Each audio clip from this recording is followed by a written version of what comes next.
Let's focus on your congressional race against Nancy Pelosi. Now, you have run against her several times before, and you've lost by a significant margin every single time. So why do you think this time could be different for you? Well, and done better every time. I know it's within, within a certain margin. We've done better every time we've run as a percentage. But Nancy Pelosi's in an unusual position. I'm sorry to divulge her age, but she happens to share my daughter's birthday. So I happen to know that she's approaching her 80th birthday in a month and a half or so. It appears that her judgment is slipping, and this impeachment business has been terribly embarrassing for her. So she's losing on the national stage. I don't know if you've heard the stories, but San Francisco, the quality of life here has dropped dramatically. We have a terrible homeless problem, terrible for not just the homeless people, but also for the people who live in San Francisco. And UN reports have come in and said that San Francisco in certain neighborhoods it resembles third world countries. So she's failing her district. She's failing on the national level.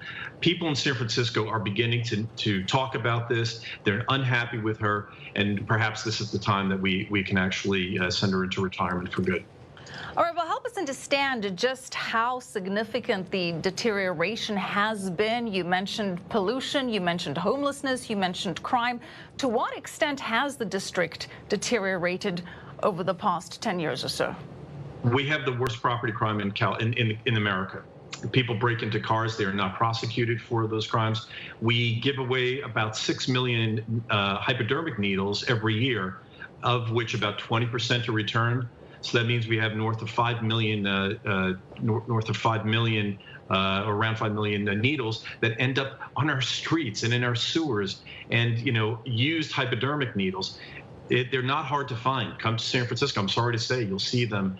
You'll see them in many places, particularly where you find homelessness. Streets are filthy. You've never seen anything like it. I mean, I've had the good fortune of living around. What would you plan to do about that? What would you do differently? How would you tackle this, John?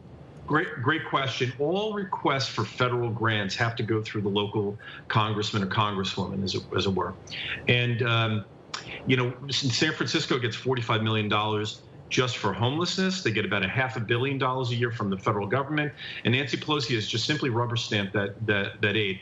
I'd like to reward success. I don't want to reward failure.